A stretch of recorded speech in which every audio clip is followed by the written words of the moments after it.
సయ్యద్ అలీ మజీద్. ఈయన ఎవరనుకుంటున్నారు? కేరళలో అధికారంలో ఉన్న సిపిఎం పార్టీ నాయకుడు. అంత పెద్ద స్థానంలో ఉన్న ఈయన మహిళల పట్ల చేసిన వ్యాఖ్యలు వింటే అందరి గుండెలు తరుక్కుపోతాయి. ఈయన గారు కేరళలో స్థానిక ఎన్నికల విజయం తర్వాత చేసిన స్త్రీ ద్వేషపూరిత వ్యాఖ్యలు తీవ్ర వివాదాన్ని రేకెత్తించాయి. మలప్పురం జిల్లాలో తన 47 ఓట్ల తేడాతో విజయాన్ని వేడుక చేసుకునే కార్యక్రమంలో ఆయన ఈ వ్యాఖ్యలు చేశారు. వచ్చే ఏడాది జరగబోయే కీలక ఎన్నికలకు ముందు అధికార ఎల్డీఎఫ్ ప్రభుత్వానికి ఈ ఫలితాలు పెద్ద ఎదురుదెబ్బగా పరిగణించబడుతున్నాయి. గత వారం కేరళలో జరిగిన మున్సిపల్ ఎన్నికల్లో గెలుపొందిన తరుణంలో నిర్వహించిన సభలో సిపిఎం నాయకుడు సయ్యద్ అలీ మజీద్ ప్రధానంగా ముస్లిం లీగ్ ను లక్ష్యంగా చేసుకుని వివాదాస్పద వ్యాఖ్యలు చేశారు. ఆ సభకు మహిళలు సహా వందలాది మంది వామపక్ష కార్యకర్తలు హాజరయ్యారు.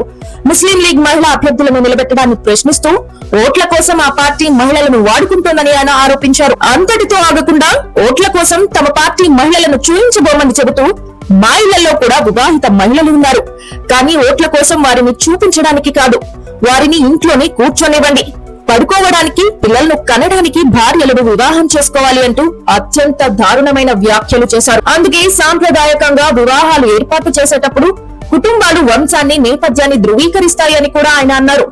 మజీద్ చేసిన ఈ అసభ్యకరమైన వ్యాఖ్యలు కేరళలో తీవ్ర దుమారాన్ని రేపాయి. స్థానిక ఎన్నికల ఫలితాలు అధికార సిపిఎం నేతృత్వంలోని లెఫ్ట్ డెమోక్రటిక్ ఫ్రంట్ ప్రభుత్వానికి పెద్ద ఎదురుదెబ్బగా మారాయి.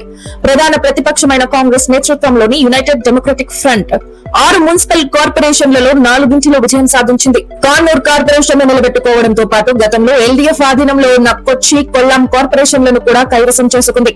ఎల్డీఎఫ్ కు మరింత దారుణమైన విషయం ఏమిటంటే రాష్ట్ర రాజధాని తిరువనంతపురం కార్పొరేషన్ ను భారతీయ జనతా పార్టీ నేతృత్వంలోని నేషనల్ డెమోక్రటిక్ అలయన్స్ గెలుచుకుంది. గతంలో 100 సీట్లున్న కార్పొరేషన్ లో సిపిఐకి 51 సీట్లు ఉండగా ఈ ఎన్నికల్లో సీట్ల సంఖ్య 101కి పెరిగింది. ఎన్డీఏ 50 సీట్లు, ఎల్డీఎఫ్ 29, యూడీఎఫ్ 19 గెలుచుకోగా మిగిలిన 2 స్వతంత్ర అభ్యర్థులకు దక్కాయి.